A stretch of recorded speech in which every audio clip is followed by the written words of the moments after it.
The moment Jennie Fairchild stepped off the stagecoach in Caldwell, Kansas, with nothing but a carpetbag, a bruised heart, and a letter from a man she had never met, she knew her life was about to become either the greatest adventure she had ever known or the worst mistake she had ever made. The year was 1879, and Caldwell sat right on the edge of the Kisham Trail, a cattle town that smelled of dust and dried leather and something wilder than anything Jennie had ever breathed growing up in Missouri. The streets were wide and rutted from 1,000 cattle drives, and the wooden storefronts leaned against each other like tired men at the end of a long day. A saloon belted out a piano tune that had no business being cheerful in the afternoon heat. Dogs lay in the shade of hitching posts. Cowboys moved in clusters, their spurs chiming softly against the hard-packed earth. Jennie was 22 years old, recently freed from 4 years of caring for a dying father, and she had answered an advertisement in the back of a St. Louis newspaper. It had read, plainly and without poetry, "Rancher in Caldwell, Kansas, seeks a capable woman of good character to serve as housekeeper and companion to his household. Fair wages. Honest work. Inquire to August Rhodes, Rhodes Ranch, Caldwell, Kansas Territory." She had written to him out of desperation rather than romance. Her father had passed in February. The house had been sold to pay the debts. Her only living relative, a cousin named Hattie, had made it abundantly clear there was no room for Jennie in her already crowded life. So Jennie had packed what she owned, which was not much, and she had come west. She stood on the boardwalk outside the stage depot and pulled the folded letter from her coat pocket. The handwriting was plain and deliberate, each word placed carefully on the page as though the man who wrote it had been deciding very seriously what to say and what to leave out. He had told her he would send someone to collect her from the depot when the Thursday stage arrived. She looked up and down the street. The stage had been a day late, arriving on a Friday, and she was beginning to wonder whether anyone would come at all. A man leaning against the post at the livery across the way was watching her. He was tall, with the kind of lean, rangy build that suggested he had spent the better part of his life outdoors doing physical work. His hat was pushed back on his head, dark brown and worn at the brim, and beneath it his face was angular and sun-weathered, with dark eyes set beneath heavy brows. He looked to be somewhere in his late 20s. He was not smiling. He was simply watching her with an expression she could not read, the way a person looks at something they are still deciding about. He crossed the street in unhurried strides and stopped in front of her. He was close enough that she had to tilt her chin up to look at him properly. "Are you Jennie Fairchild?" he asked. His voice was low and even with a slight roughness to it, as if he did not use it more than he had to. "I am," she said, "and I suspect you are someone sent by August Rhodes." "I am August Rhodes," he said. She blinked. She had not expected him to come himself. "Oh," she said, "I thought you might send a hand." "I did not see the point," he said. He looked at her carpetbag. "Is that all you brought?" "It is everything I own," she said plainly, with no apology in her tone. She had learned early that apologizing for circumstances you could not control was a habit that served nobody. Something shifted in his expression. It was small and gone quickly, but she caught it. He reached down and took the carpetbag from her hand without asking. "The wagon is around the side," he said. "It is a 2-hour ride to the ranch. Are you hungry?" "I am absolutely starving," she said honestly. He almost smiled, almost. "There is a decent eating house on 2nd Street," he said. "We will stop before we go." That was the beginning. The eating house was a low-ceilinged room with oilcloth on the tables, and a heavy-set woman named Mrs. Caldwell who brought out a plate of beans and cornbread and sliced salt pork without being asked, as though she simply knew what people needed when they sat down. Jennie ate without embarrassment, and August drank coffee and watched her with those quiet, assessing eyes. She decided early in the meal that he was not a man who filled silence with unnecessary sound, and she found she did not mind that. She had spent 4 years in a sick room where noise was unwelcome. Silence felt comfortable to her in ways it might not to other women. "How long have you had the ranch?" she asked between bites. 7 years, he said. Came out here when I was 20. Worked for a cattle outfit for 3 seasons and saved enough to put a down payment on a section of land south of town. What do you run? Cattle mostly, some horses. I have 3 hands who work for me year-round, and I take on extra men during the drive season. He paused. The house needs work. I want you to understand that before you see it. It is clean, but it is not a fine house. I did not come expecting a fine house, she said. He nodded once as if that settled something for him. Why did you come? He asked. All the way from Missouri. She set her fork down and looked at him. Because I had no better option, and I am not ashamed to admit it. But I also am not the kind of woman who does a poor job just because a job is not her first choice. If I am going to keep house for you, I will keep it well. He looked at her for a long moment. That is a very honest answer, he said. I have found that honest answers save a great deal of trouble in the long run, she said. I agree with that, he said quietly, and this time there was something in his eyes that was warmer than before. A brief opening in what she was beginning to suspect was a considerable wall. The ride to the ranch was exactly 2 hours, as he had promised. The land opened up wide and gold and enormous around them as they left the town behind, and Jennie sat on the wagon bench beside August and felt for the first time in months something other than the dull gray weight of grief and uncertainty. The sky was enormous out here. It pressed down on the land with a kind of physical presence that she had never experienced in Missouri, where the trees broke up the horizon and made the world feel smaller and more manageable. Out here there was nothing between her and the edge of the world except dry grass and distance. It is overwhelming at first, August said, without looking at her. He had noticed her staring. In a good way, I think, she said. He glanced sideways at her then, a quick, almost involuntary glance. Most people from back east find it too much, he said. Too empty. I spent 4 years in 2 rooms, she said. Empty is not something I am afraid of. He nodded and turned his eyes back to the horses. But she saw his jaw relax slightly, the way a man looks when he hears something he did not expect to hear and finds it unexpectedly good. The ranch came into view as the sun dropped toward the western horizon, painting everything amber and copper. The house was indeed not a fine house. It was a 2-story structure of rough-cut timber with a wide porch across the front, and it sat back from a cluster of outbuildings that included a large barn, a smaller stable, and a bunkhouse where she could see the flicker of a lamp already lit. A vegetable garden ran along the east side of the house, somewhat overgrown. A single cottonwood tree stood in the yard, its leaves chattering softly in the evening breeze. It was not fine, but it was not small, and it had an honest, solid look to it that Jennie found she liked very much. 3 men emerged from the direction of the barn as the wagon pulled up. The oldest of the 3 was a man in his 50s named Earl Dobbins, with a white beard and kind eyes.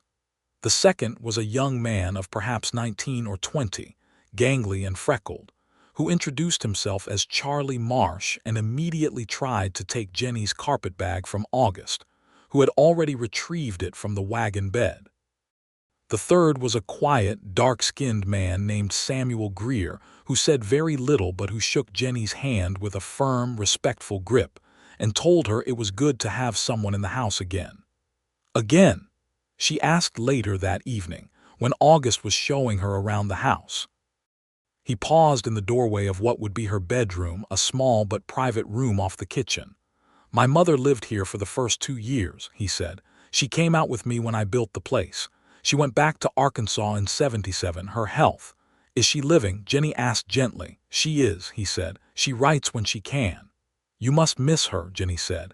He looked at the floor for a moment. Every day, he said, and then he straightened and nodded toward the room. You will have this to yourself. There is a bolt on the door. The house is yours to manage as you see fit. I ask only that meals are regular and that the hands are treated fairly.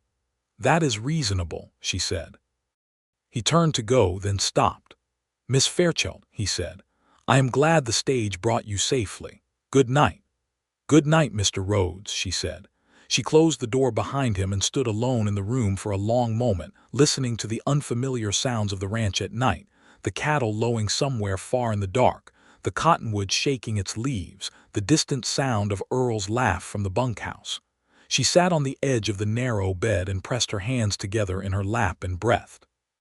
She was not sure what she had expected from August Rhodes. She had not expected quiet consideration. She had not expected the careful way he spoke or the fact that he had come himself to collect her. She had not expected to feel, on the very first night, that she was somewhere she could be herself.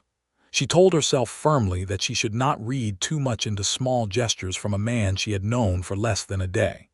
Then she lay down in her clothes and was asleep in minutes, and she did not dream of Missouri. The first week was work. Jennie threw herself into the house with the kind of focused energy that grief had kept pent up, and the house responded to her attention, the way any neglected thing responds when someone begins to care for it. She found a set of curtains stuffed in a trunk and hung them in the front room. She scrubbed the kitchen floor on her hands and knees and discovered it was a much lighter color than she had assumed. She organized the root cellar, which was well stocked but chaotic, and she began putting up a proper kitchen garden from seeds she found in a tin in the pantry, working in the evenings after supper when the heat of the day had eased. The men were easy to cook for, which she was grateful for. Earl ate everything with the same grateful enthusiasm. Charlie Marsh was endearingly picky about onions, but would eat anything else she put in front of him without complaint. Samuel Greer turned out to have a particular fondness for sweet cornbread, which she took note of and made twice a week. August ate at the table with the hands, which surprised her at first. She had expected him to take his meals separately, as the man of the house. But he sat at the head of the long table in the kitchen, and ate what everyone else ate and talked about the work of the day, what sections of fence needed mending, which cattle were due for branding, whether the creek in the south pasture had dropped enough to be a concern.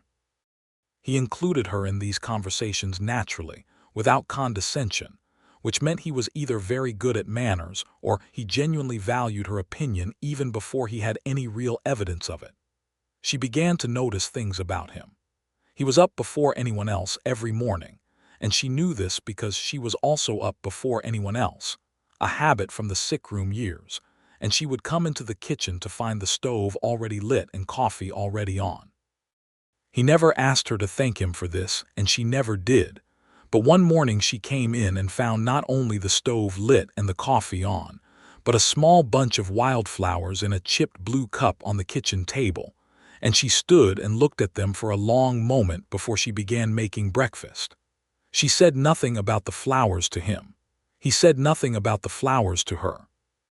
But she kept them on the table until they dried, and after that she pressed them between the pages of the small Bible she had brought from Missouri, and she did not examine too closely why she did that. 3 weeks into her time at the ranch, a problem arose with a neighboring cattle operation. A man named Harlan Briggs, who ran the largest spread in the county, had been encroaching on August's water rights at the creek that marked the east boundary of his land.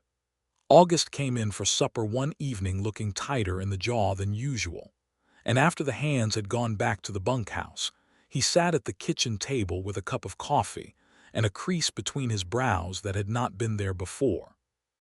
Jennie had learned by now that he did not talk unless he had something to say, but that he did not mind company while he was thinking. She sat across from him with her own coffee and her mending, and she let him sit in silence for a while. "Briggs is diverting water," he said finally without preamble. "From your creek," she said. "He has put in an earthen dam on his side of the boundary. It is not quite on my land, but it is close enough to reduce the flow on my side significantly. If the summer continues dry, I could lose cattle." "Is there a legal remedy?" she asked. He looked at her as if he had not expected the question to be quite that practical. "There is," he said. "But taking a man like Briggs to court costs money and time and a lawyer, and he has more of all three than I do." "Could you speak to him directly?" she asked. "I could," he said. "Briggs and I have never had words." He is a hard man, but he has always been a straight-dealing one. It might be worth trying before it comes to anything else." "Then try that first," she said. "Go to him directly, plainly, the way you do things. If he is truly a straight dealer, he may respect it." He looked at her steadily from across the table. The lamplight was between them, warm and yellow. "You are very practical," he said. "4 years nursing a sick man will do that to a person," she said. "Your father," he said quietly. "Yes." She set down her mending. "He was a good man. He had a cancer of the stomach."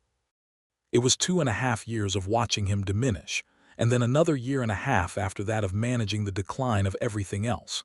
She said it plainly because she had made her peace with it, or at least had made the best peace she could manage.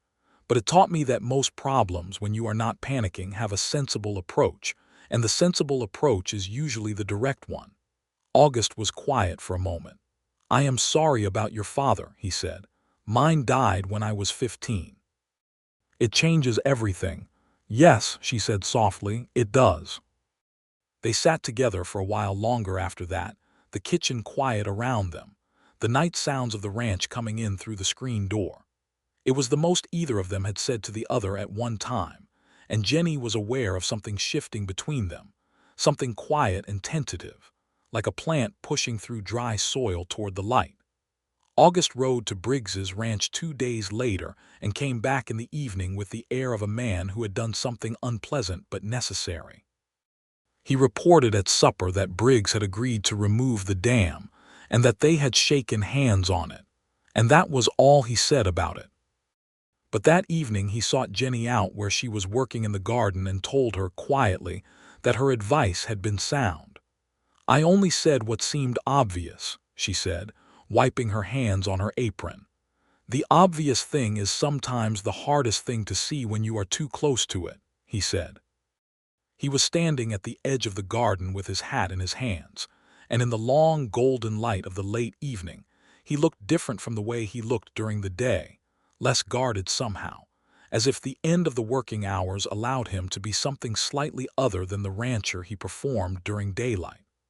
"I want you to know that I value your thinking, Miss Fairchild. You are wasted as a housekeeper." She laughed, genuinely and unexpectedly, and he looked startled by it, and then something warm and unguarded moved across his face. It was the closest thing to a smile she had seen from him, and it made her heart do something she chose not to examine. "I am an excellent housekeeper," she informed him, "and I find I also enjoy thinking. It is possible to be both." "I suppose it is," he said. And then he put his hat back on and walked back to the barn, and Jennie stayed in the garden until the light failed completely, turning the soil around her bean plants and not thinking about August Rhodes any more than was entirely reasonable. The summer deepened and the days stretched long and hot, and the rhythm of the ranch became Jennie's rhythm. She knew the sound of August's boots on the porch steps. She knew that Earl liked the coffee stronger than the others, and that Samuel was always the last to come to supper and first to leave, and that Charlie would linger and talk to her while she washed up if she let him, and that August always made sure to be the one to check that the doors were bolted before he went up to bed, which she found out when she came back late from the garden one evening and found him waiting in the kitchen with a lamp. "I did not realize you were still outside," he said. He did not scold her. He was simply there with the lamp. "I lost track of time," she said. She was embarrassed in a way she had not expected to be. "I am sorry." "Do not apologize," he said. "I just wanted to know you were safe." He set the lamp on the table and turned to go, then stopped. He turned back. He seemed to be deciding something. "Jennie," he said. It was the first time he had used her given name. "I am glad you are here." She did not know what to say to that. She stood in the kitchen in the lamplight and looked at him and felt something large and complicated pressing against the inside of her chest. "I am glad I am here too," she finally said. He nodded once, said good night, and went upstairs. Jennie sat down at the table and pressed her fingertips to her cheeks, which were warm. Then she straightened her spine and told herself very seriously that she was a practical woman, and she was not going to lose her head over a man who had simply been decent to her. Decency was not love. She had seen too much of the world to mistake one for the other. But decency in a man like August Rhodes she was discovering, had a way of getting under a person's skin. July arrived with a brutal heat and a string of dry weeks that made every rancher in the county anxious. The creek held, Briggs having kept his word and removed the dam.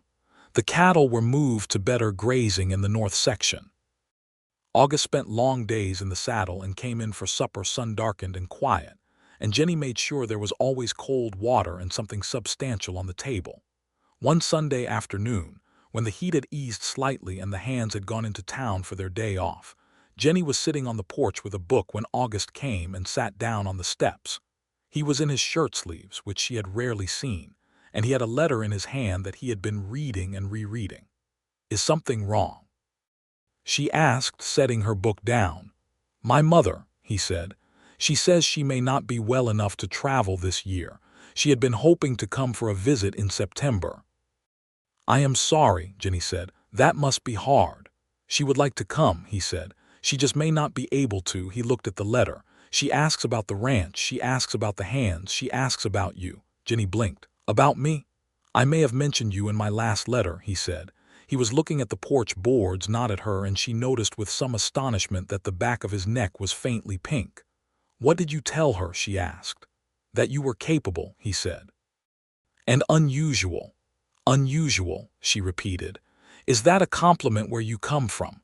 He looked up then, and there was a rare glimmer of something in his dark eyes that might have been humor. "Coming from me, it is the highest one," he said. She laughed softly. "Well then," she said, "thank you, I suppose." He was quiet for a moment, looking out at the yard where the cottonwood trees stirred in the afternoon heat.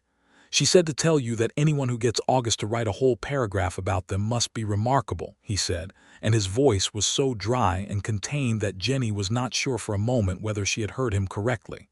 "A whole paragraph," she said. "Should I be honored?"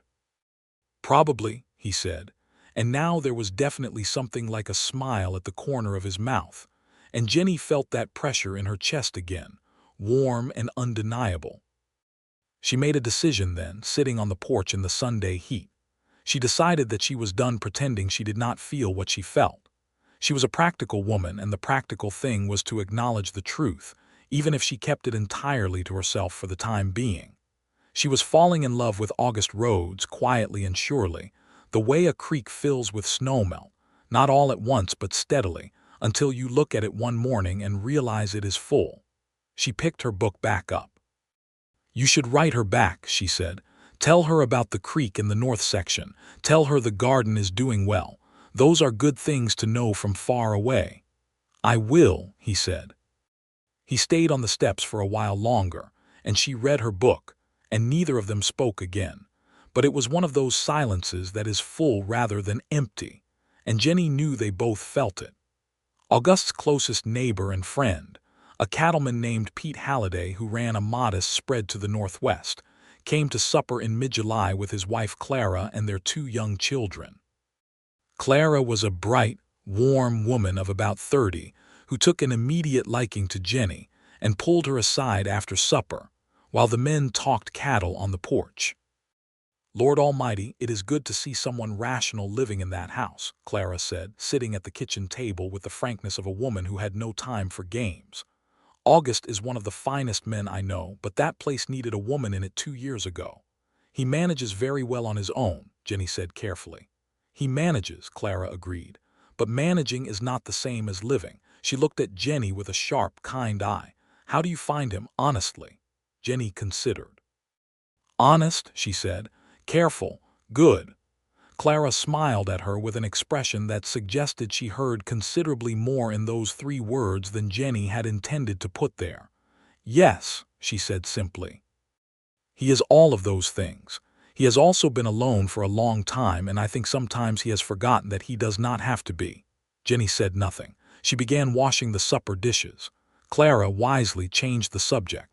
Later that night, after the Hallidays had gone, August came into the kitchen to find Jennie still at the table with a cup of tea, writing a letter of her own. He stopped in the doorway. "Who are you writing to?" he asked. "A woman I knew in Missouri," she said. "A school teacher. She was kind to me after my father died." She paused. "I told her about the ranch." "What did you tell her?" Jennie looked at the letter. "That it is more beautiful than I expected," she said. "That the sky here is unlike anything I have seen. That the work is good and honest, and that I feel—" She stopped. "What?" he said. He had moved into the kitchen, not all the way but far enough that she was aware of him as a presence, warm and attentive. "Useful," she said. "I told her I feel useful." He was quiet for a moment. "Is that enough?" he asked. "For you?" She looked up at him. "It is more than I had," she said honestly. "And it grows every day." He held her gaze for a beat longer than was strictly casual, and then he said goodnight and went to bed.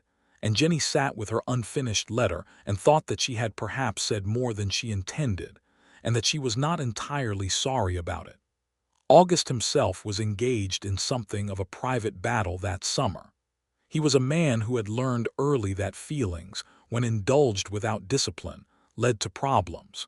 He had watched his father's drinking ruin a family.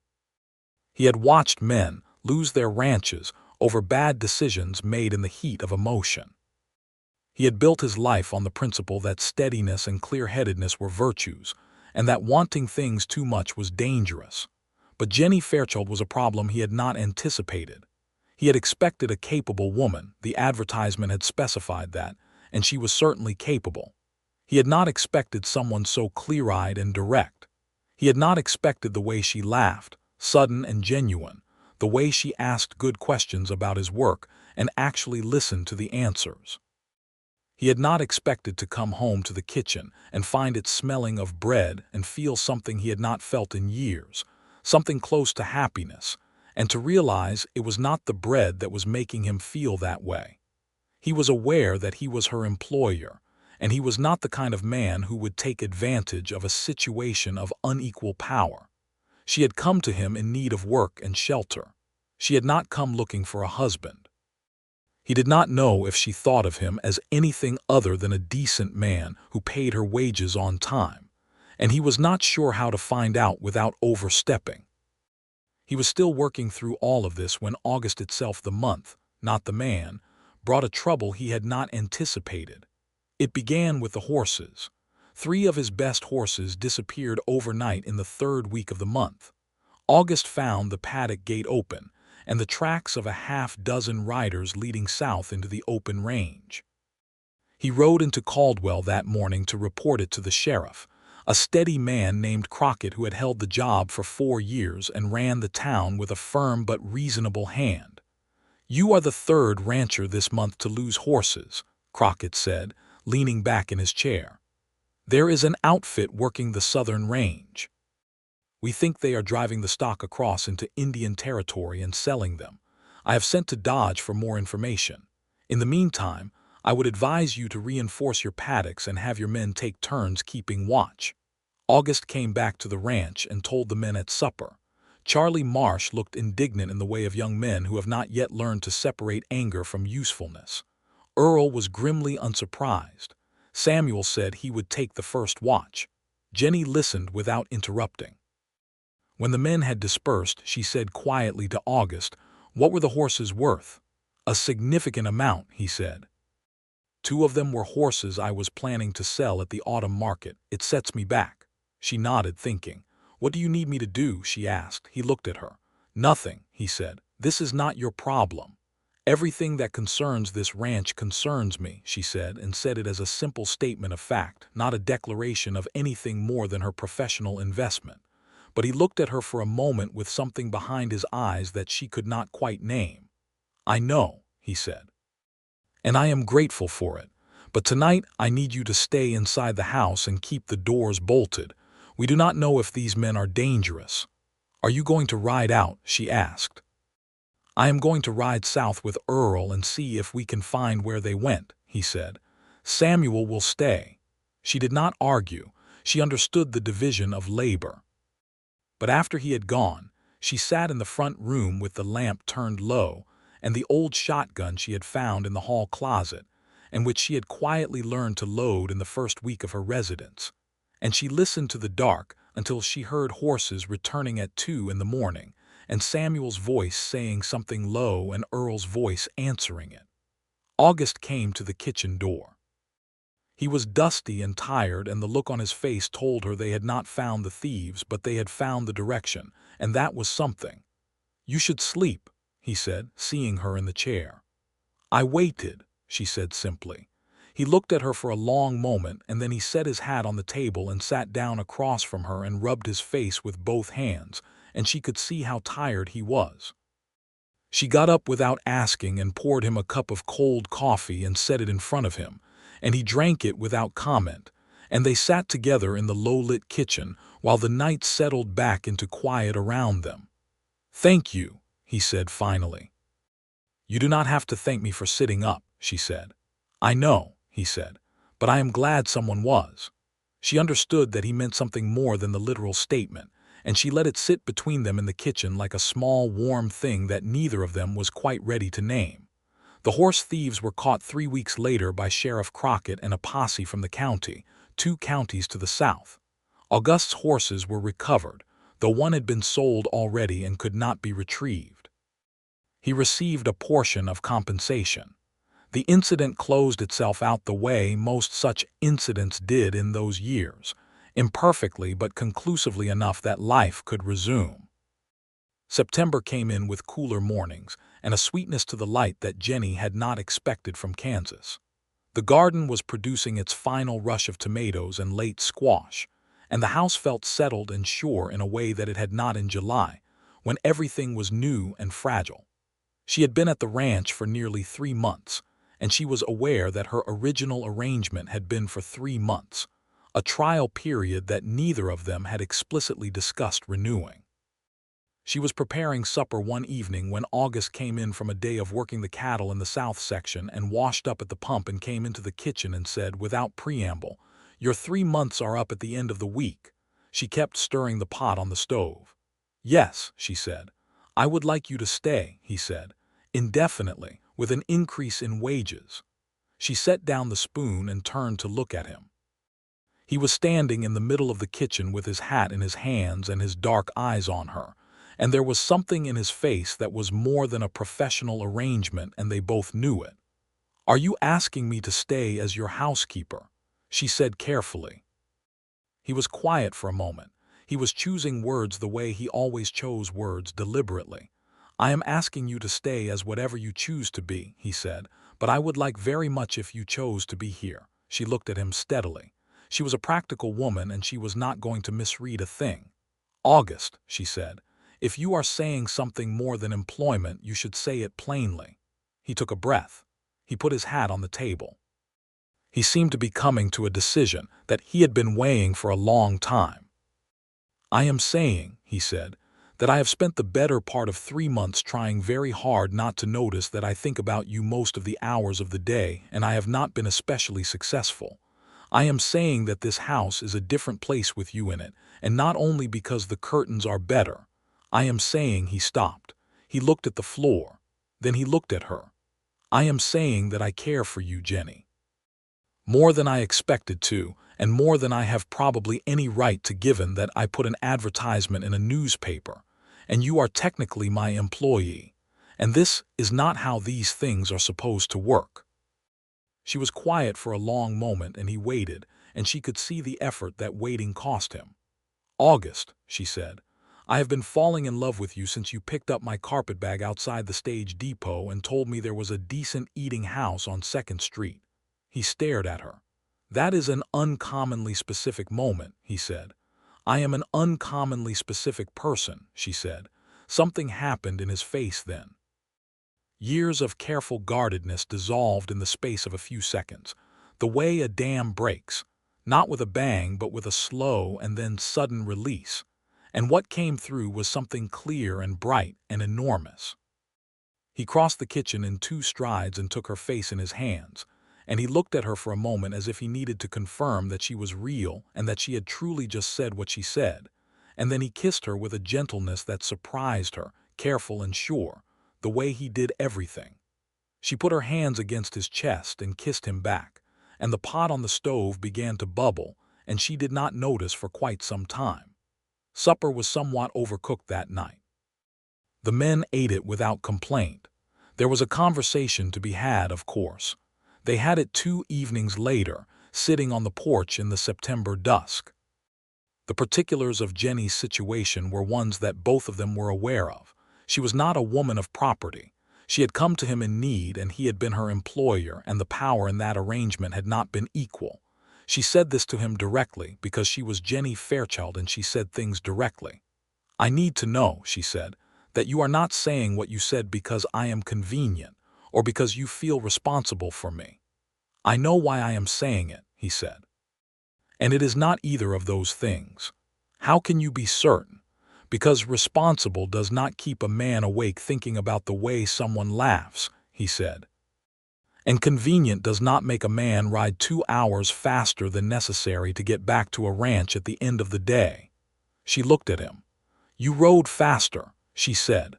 "Most evenings," he said, and there was something in the dryness of his tone that made her feel completely certain he was telling the truth. She took his hand, sitting there on the porch, which was the boldest thing she had done yet, and he turned his hand over and held hers, and they sat like that while the first stars came out over the Kansas plain and the cottonwood whispered in the dark, and Jennie Fairchild felt, for the first time in longer than she could remember, that the future was a thing she could look at without flinching. He proposed to her in October, on a clear, cold evening with the smell of frost in the air, and the sky full of stars so thick and bright they looked like something from a painting. He did not make a great ceremony of it. He was not a man who made ceremonies of things. He simply said, walking back from checking the horses in the paddock, "Jennie, will you marry me?" And she stopped walking and looked at the stars for a moment and then said, "Yes, August, I will." He stopped walking too. He turned to look at her. "Just like that," he said. "What did you expect?" she asked. "I do not know," he said. "I have been thinking about how to say it for 2 weeks." She smiled. "And that is all you came up with," she said. "Jennie, will you marry me?" "I find that the direct approach is usually the best one," he said. And he was smiling too, a real full smile, the kind she had only seen a handful of times and which still made her breath catch. "Someone very wise told me that." She laughed and took his arm as they walked back to the house, and the night was cold and the stars were enormous and the ranch was quiet and warm with lamplight, and everything felt exactly right. They were married in November, in the simple parlor of the First Methodist Church in Caldwell, on a morning that smelled of wood smoke and cold air. It was a modest ceremony by the standards of the day. Earl stood up with August. Clara Halliday stood with Jennie. Pete Halliday and Charlie Marsh and Samuel Greer sat in the front pew and looked scrubbed and solemn. Sheriff Crockett came because he said he would not miss it. Jennie wore a blue dress she had made herself from fabric she and Clara had chosen at the general store in September, a good wool serge in a blue so dark it was almost navy, and she had sewn a narrow border of cream ribbon at the cuffs and collar. She was not a woman who had ever spent much time imagining a wedding. She had been too busy, for most of her adult life, with things that needed doing. But standing in that plain church with August beside her, and the morning light coming through the windows, and laying itself across the old wooden floor, she felt something she could only describe as completeness. As if a door had been opened into a room she had not known existed and had walked through it and found it was warm and full of light. The minister was a round, cheerful man named Reverend House who had a fondness for metaphor that August, she could see, was tolerating politely.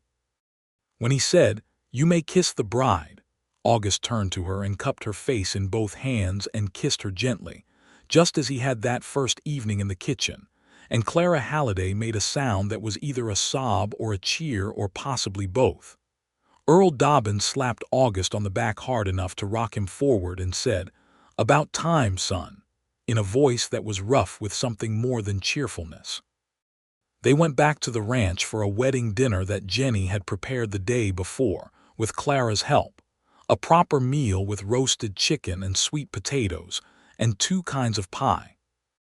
The table was full and loud in a way it had never been before, and August sat at the head of it and looked around at the faces of the people who worked for him and ate with him and trusted him, and then he looked at his wife, who was laughing at something Clara had said, and something in his chest that had been held tight for a very long time simply released. He reached over and took her hand under the table, and she turned her head and met his eyes and squeezed his hand, and that was all they needed. The winter of 1879 going into 1880 was a hard one. The Plain States took a series of blizzards in January that pinned men inside for days at a stretch, and August spent those days mending tack and doing the accounts and reading by the fire, and Jennie spent them baking and sewing and reading beside him, and they talked more during those weeks of being snowed in than they had in all the months before combined.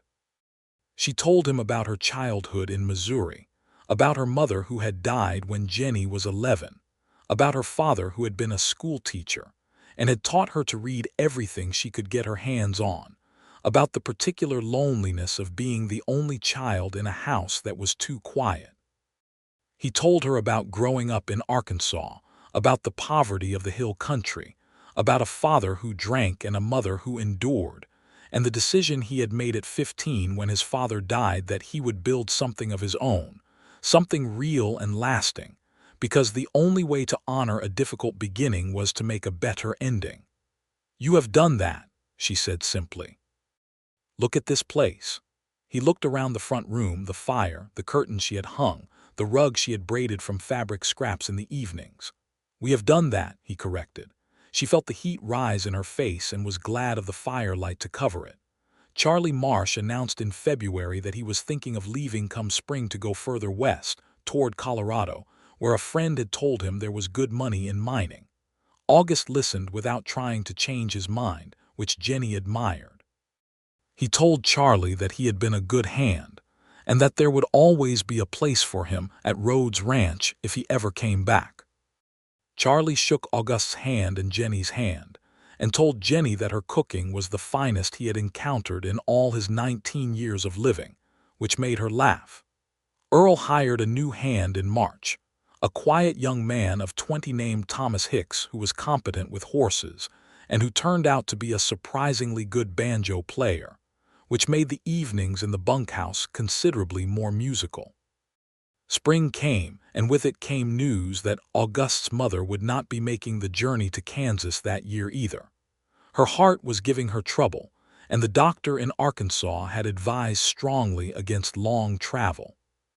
August wrote her back a long letter, one of the longest he had ever written, and he told Jennie that he had put in 2 whole pages about her, which made her feel both warm and slightly teary.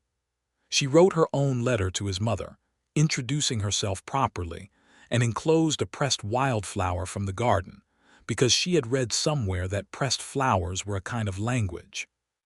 August's mother wrote back to Jennie directly, a letter that arrived on a warm April afternoon and that Jennie read standing at the kitchen counter with her hand over her mouth, because the woman wrote with such plainness and warmth about how glad she was that her son had found someone good, and about how she had prayed for this, and about how she wished she could see them both. Jennie wrote back by the same evening's post. In May of 1880, Jennie discovered that she was expecting a child. She told August on a Sunday evening, sitting on the porch in the same spot where they had sat so many times, watching the light go out of the sky over the western range. She simply told him plainly, the way she told him everything. He was quiet for longer than usual, and for a moment she felt the flutter of uncertainty, and then he turned to look at her, and she saw that his eyes were bright in a way she had not seen before and understood he was overwhelmed. He put his arms around her and held her carefully, as if she had suddenly become something precious that required extra consideration. "Jennie," he said against her hair. It was just her name, but the way he said it contained everything. "Are you happy?" she asked. "I cannot tell you," he said. "I do not have the words for what I am right now." "That will do," she said, and held on to him in the cooling evening air while somewhere in the grass, the first of the summer crickets began to call. The summer of 1880 was busy in every sense.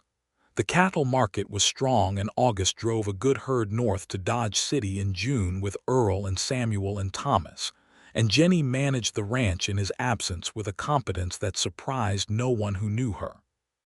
She corresponded with Clara Halliday daily by note carried over by their shared hired boy.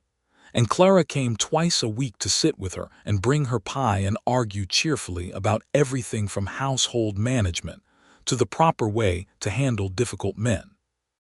August came back from Dodge with news that the cattle market was shifting, that the days of the open-range drives were beginning to feel numbered, and that a man had to start thinking about the future differently. He had been doing a great deal of thinking on the long ride home, and he came back with plans for expanding the ranch, for putting in better fencing, for investing in a small horse breeding operation, because horses were going to hold their value longer than cattle drives once the railroads finished threading themselves through the territory. Jennie listened to all of this and said that the horse breeding was a sound idea and that she knew something about horses from her father, who had kept 2 good ones, and that if he was going to do it seriously, she would like to be involved in understanding the bloodlines, because breeding good horses required attention to records, and she was good at records. He looked at her with that expression she had come to know well, the one that said he was simultaneously surprised and not surprised at all. "Of course," he said. Their son was born on the 23rd of November, 1880, in the upstairs room of the ranch house, attended by the doctor from Caldwell and Clara Halliday, who served as midwife with the confidence of a woman who had been through it twice herself. It was a long and difficult labor, and August paced the kitchen below until Earl physically made him sit down at the table and put a cup of coffee in his hands. When the cry came from upstairs, August was on his feet before the echo of it had finished, and Clara opened the door at the top of the stairs and called down, "You have a son, August, and your wife is well." And August put his face in his hands and said nothing for a long moment, and Earl put a hand on his shoulder and also said nothing. And the 2 of them stood in the kitchen while the night gathered around the house and the lamp burned steady on the table. They named the boy Henry, for August's father, which had been August's idea, and which Jennie had agreed to without hesitation, because she understood that the name was an act of both grief and forgiveness.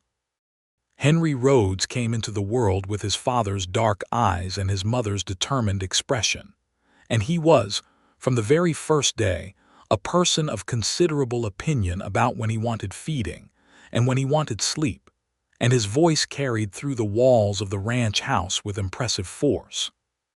Samuel Greer, who had 2 sons of his own far away in a place he rarely spoke of, because the speaking of it cost him too much, held Henry on his 2nd day with the careful tenderness of a man who knows the weight and meaning of a small person in his arms, and Jennie watched him and understood, and afterward she made a point of asking Samuel about his boys by name and listening to what he said about them, which she could see meant a great deal to him. Winter settled in around the new family, and the ranch took on a different quality, the warmth of a house with a new life in it, the particular fullness of a place that has expanded to hold something new and wonderful. August was up in the night with Jennie, walking the floor with Henry when he was fussy, which she had not expected, and which moved her more than she could easily say. He did these things without being asked, and without making a production of them, which was exactly who he was. He told her one night, walking the floor with Henry while she rested, that he had not realized before this year that wanting something was not the same as being afraid of it. He had spent a long time, he said, being afraid of wanting things, because wanting too much had always seemed dangerous to him. But wanting this, the ranch and the work and her and now this child, none of it had destroyed him. All of it had made him more. "I think," she said from the bed, watching him with Henry in the lamplight, "that you learned that from the wrong lessons." "What do you mean?" he said. "Your father's drinking was not caused by wanting things," she said. "It was caused by not knowing how to carry what life gave him. Wanting is not the problem. It is what you do with what you want that matters." He stood in the middle of the room with his son in his arms and looked at his wife and thought she was the wisest and most clear-eyed person he had ever known. "When did you get so smart?" he said. "Missouri," she said. "It does things to a person."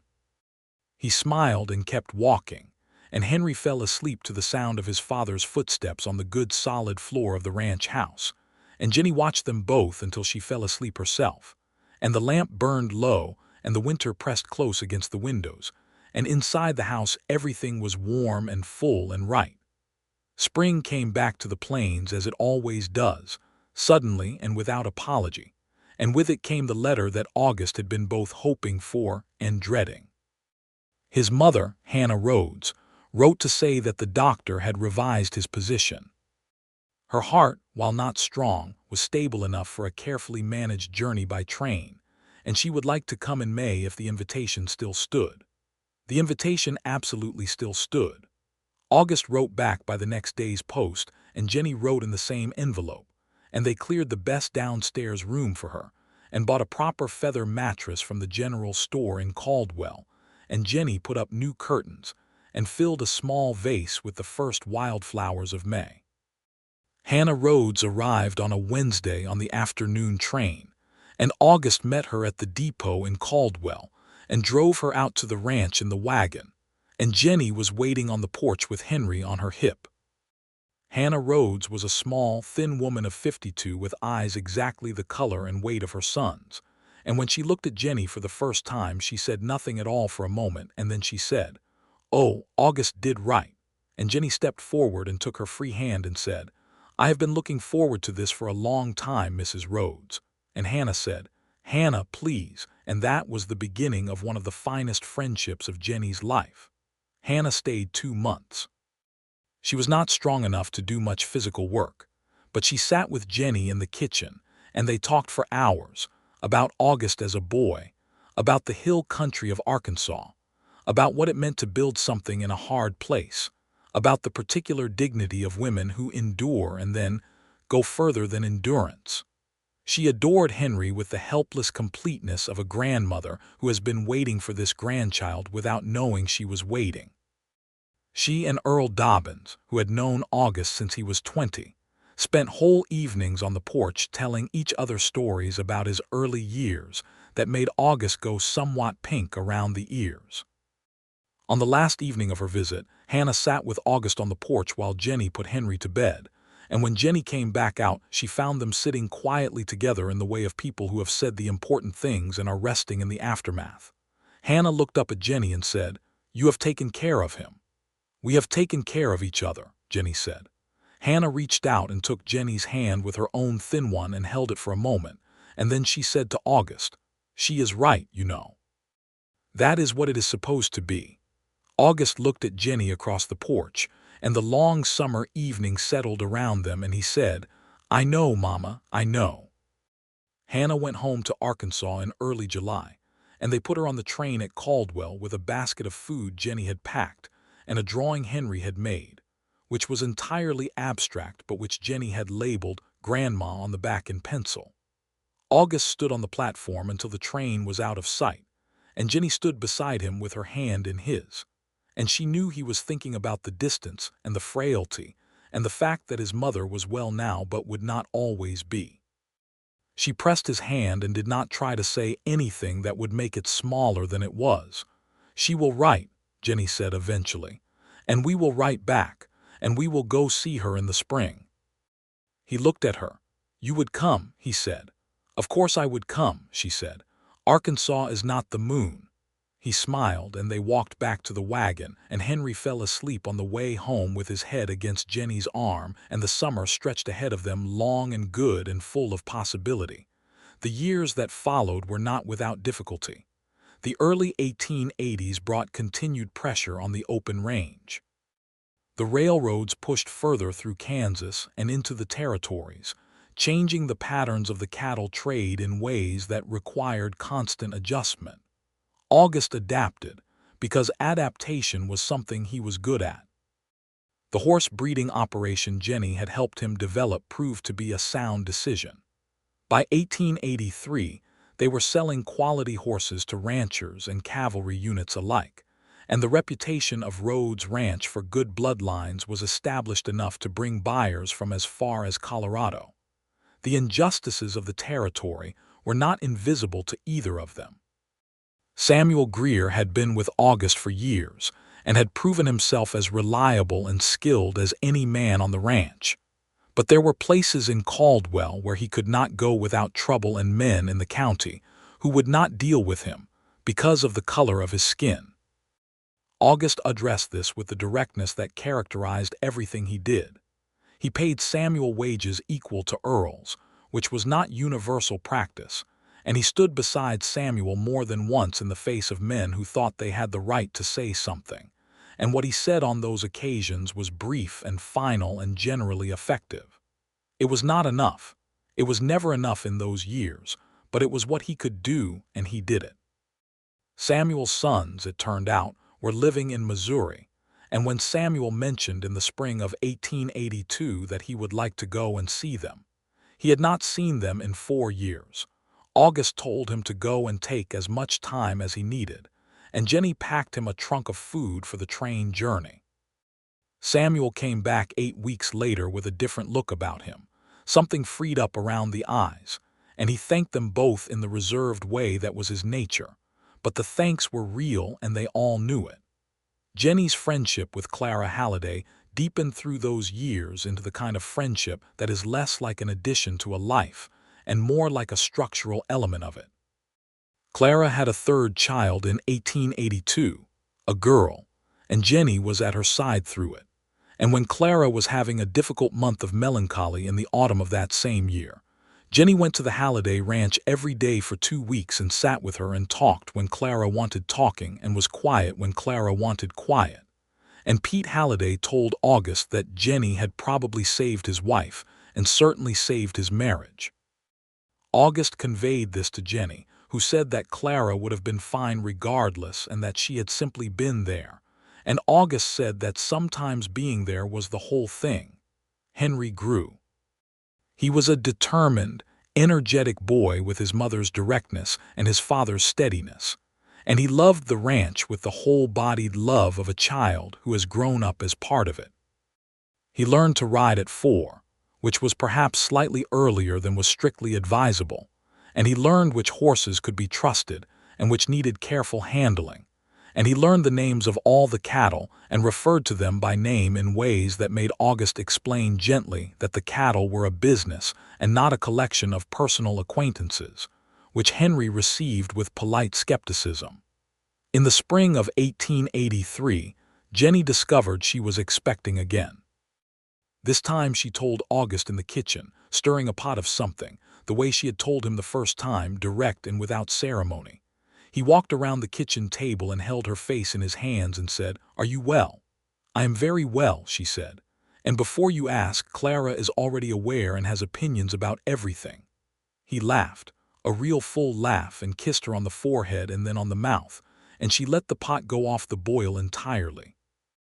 Their daughter came in November of 1883, a small, fiery creature with copper-red hair that neither of her parents could account for, and which Clara Halliday declared was evidence that someone in the family tree had been considerably more interesting than they let on. They named her Margaret, for Jennie's grandmother, but she became Maggie before she was a week old and stayed Maggie for the rest of her life, because there was nothing about her that wanted to be contained in 3 full syllables. Henry, at 3 years old, was initially uncertain about his sister, and then became suddenly and completely devoted to her over the course of about 4 days, after which he could not be separated from her without protest. August watched his son with his infant daughter and felt something so large and quiet it had no name, only a weight, the good kind, the kind that anchors a person to the best parts of who they are. The ranch prospered steadily through 1884 and 1885. The horse breeding program grew. August took on 2 additional hands and the bunkhouse was expanded. Jennie organized a small lending library in the front room, a collection of donated and purchased books that the hands were welcome to borrow, which was Thomas Hicks's idea, and which Jennie executed with the precision of a woman who had grown up around a schoolteacher. Earl, who had turned out to be a man of considerable secret literary taste, was one of its most devoted users. August's mother died peacefully in the spring of 1885 in her own bed in Arkansas, with a neighbor holding her hand. The letter came on a clear April morning, and August read it at the kitchen table while Jennie stood at the stove.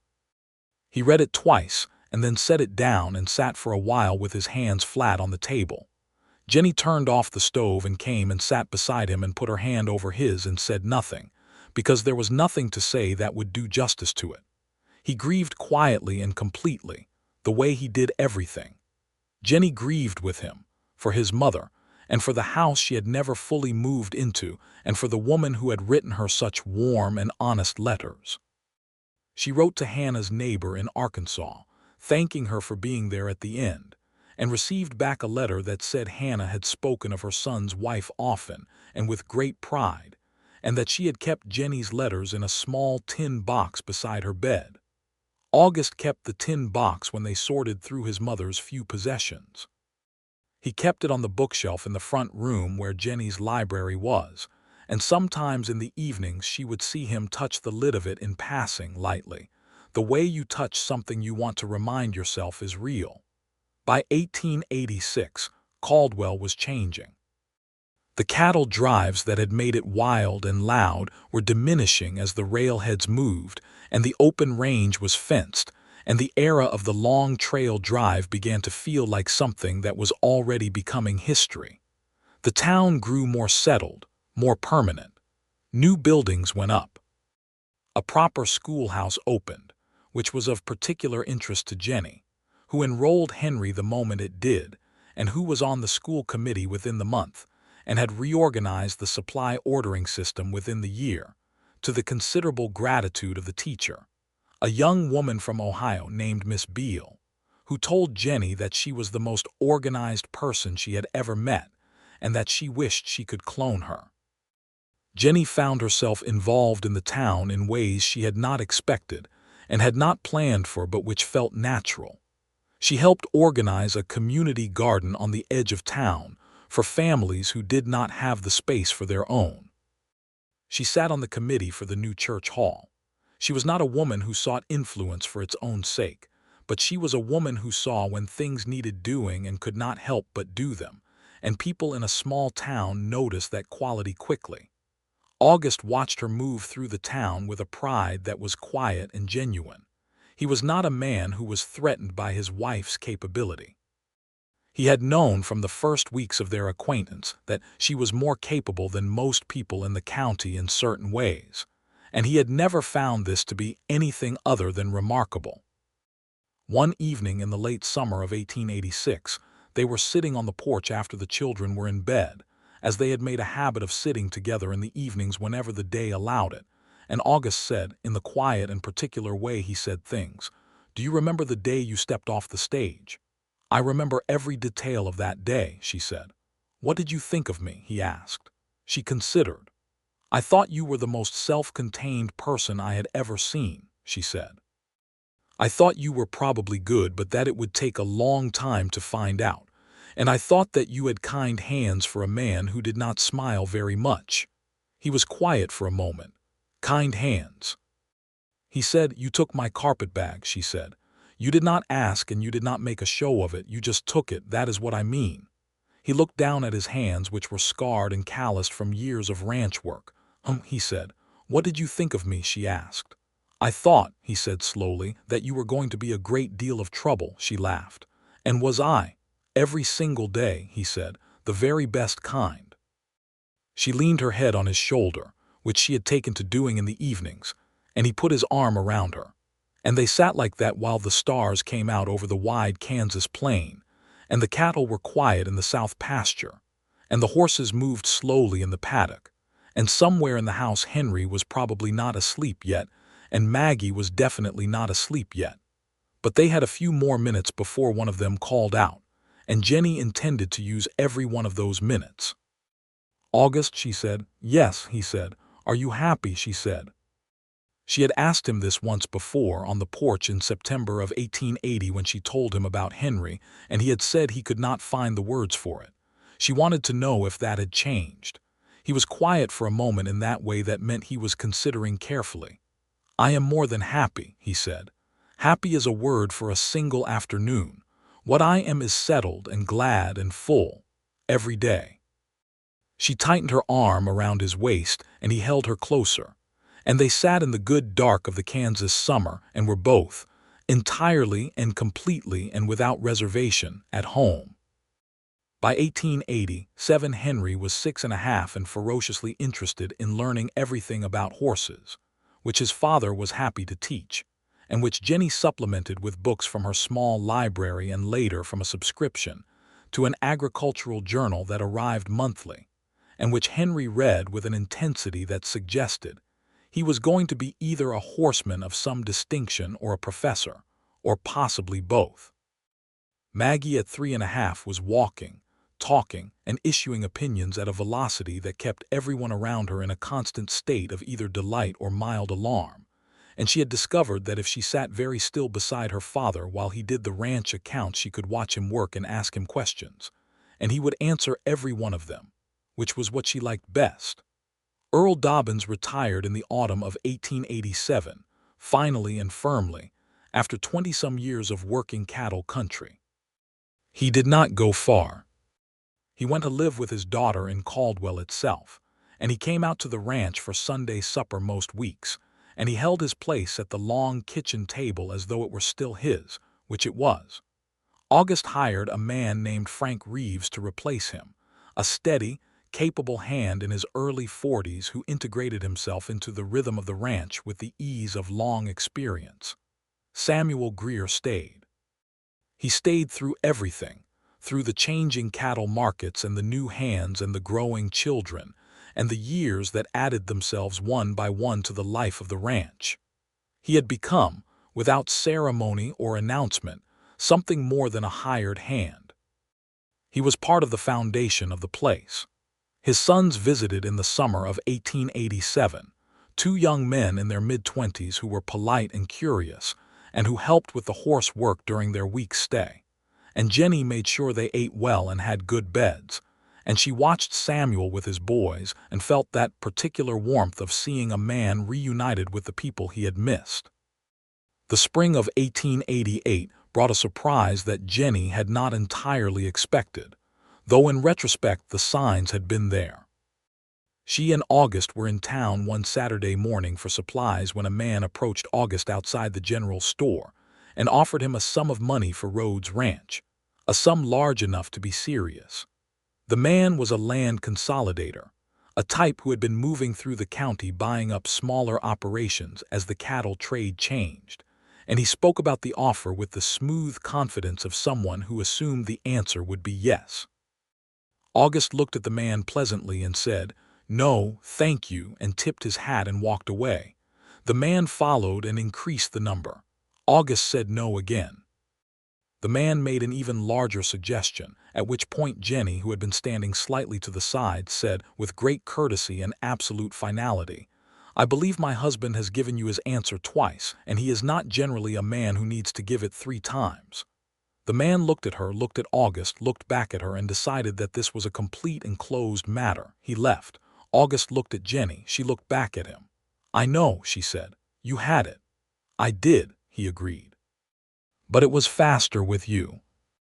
They went to have coffee at the eating house on 2nd Street, the same one where he had taken her on her very first day in Caldwell, and they sat at the same kind of oilcloth-covered table, and Mrs. Caldwell was gone now, but there was a younger woman running the place who brought coffee without being asked, and Jennie looked around the low-ceilinged room and thought about the woman she had been when she first walked into it, hungry and uncertain and carrying a carpetbag with everything she owned.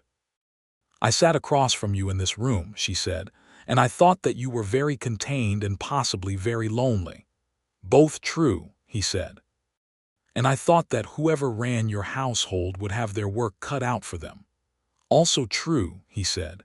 "And I thought," she said, looking at him across the table with 8 years of everything between them, "that I would like to know what was behind all of that containment." "And," he said, "and it was worth every bit of the finding out," she said. He reached across the table and took her hand, there in the eating house on 2nd Street in Caldwell, Kansas, in the spring of 1888, and he held it the way he had held it on the porch that first September, sure and deliberate, and he said, "Jennie." "Yes," she said. "I love you," he said. He said it plainly in his way without decoration. "I have loved you since somewhere around the second week, when you told me that honest answers save a great deal of trouble in the long run, and I thought that I had never met anyone I agreed with more completely." She felt the warmth of it move through her from the center outward, familiar and new at the same time, the way it always was when he said something that was simply true. "I love you too," she said. "I have loved you longer than you know." "How long?" he said. "Since the carpetbag," she said. He shook his head slowly, something between exasperation and pure happiness on his face. "Jennie Fairchild," he said, "you are still the most unusual person I have ever known." "Rhodes," she said firmly, "Jennie Rhodes, and I intend to remain so." He smiled then, fully and without reservation, the smile that still made her breath catch even after all this time. "Yes," he said, "you do." They finished their coffee and went out into the bright spring morning of Caldwell, Kansas, and walked together through the town that had become their town, back to the wagon and the horses, and the long road south to the ranch, where their children were with Frank and Samuel, where the cottonwood tree in the yard was putting out new leaves, where the garden was waiting for the first real planting of the season, where everything they had built together was standing solid and sure in the morning light. The years continued to layer themselves with kindness over the ranch and everyone who belonged to it. Henry became, as Jennie had suspected, a horseman of genuine distinction, taking over the management of the breeding program at 15, with a maturity that surprised no one who had watched him come up. Maggie grew into a woman of such formidable intelligence and warmth that she was, by universal agreement in the county, her mother exactly, which Jennie pretended to find merely amusing, and which actually made her heart enormous with love. The ranch expanded carefully and deliberately under August's management and Jennie's organizational intelligence, never overextended, always sound, the kind of growth that comes from knowing what you are doing and why you are doing it, and what it is all for. The horses from Rhodes Ranch became known across the territory. The name meant something. August had built something real and lasting, exactly as he had intended when he came west at 20 with nothing but determination and a willingness to work. But the thing he had built that mattered most was not the land or the horses or the reputation. It was the house on the south side of Caldwell with the wide porch and the cottonwood tree and the curtains in every window and the lamp always burning steady, and the woman who had come to him on a Thursday stage in September of 1879, with a carpetbag and a practical heart and the absolute fullness of herself, and who had taken his closed, careful life and opened every door in it, and filled every room with light. On an evening in the autumn of 1890, their 11th year on the ranch together, August and Jennie sat on the porch in the cooling dark. Henry was inside reading. Maggie was asleep. The ranch settled around them the way it always did at the end of a day, breathing itself toward night. The stars were coming out, one by one, over the enormous Kansas sky. "I have been thinking," August said. She said. "About the fact that I am the luckiest man in this county," he said. "Possibly in the state." She turned her head and looked at him. He was 40 years old now, his face more weathered than when she had first seen it, his hair touched at the temples with gray. He was still the most certain-looking person she had ever known. He still had kind hands. He was still, after 11 years, capable of making her heart catch in her throat with a single word said in a particular way. "You worked for everything you have," she said. "I worked for the ranch," he said. I got by luck." "You put the advertisement in the newspaper," she said. "That was not luck, that was asking." "Then I was lucky enough to ask," he said. She leaned her head on his shoulder and he put his arm around her, and they sat on the porch of the house they had built together, and watched the stars fill the great wide Kansas sky from one edge to the other. And everything was closed and warm and done and full. And there was not a single thing between them that had not been said or resolved or worked through or celebrated. And the future stretched ahead like the plain itself, wide and clear and full of good possibility, and the cottonwood whispered in the dark. And the horses moved in the paddock, and inside the house their children slept safe and whole, and out on the long flat land, everything was exactly as it should be. Jennie Fairchild had come west with nothing but a carpetbag and an honest heart, and found that it was everything she needed. August Rhodes had built a ranch, and found that what completed it was a woman who could see him clearly and choose him anyway. And between them they had made something that neither grief nor hardship nor the passing years could diminish, something as solid as the house and as broad as the sky and as enduring as the land that held them both.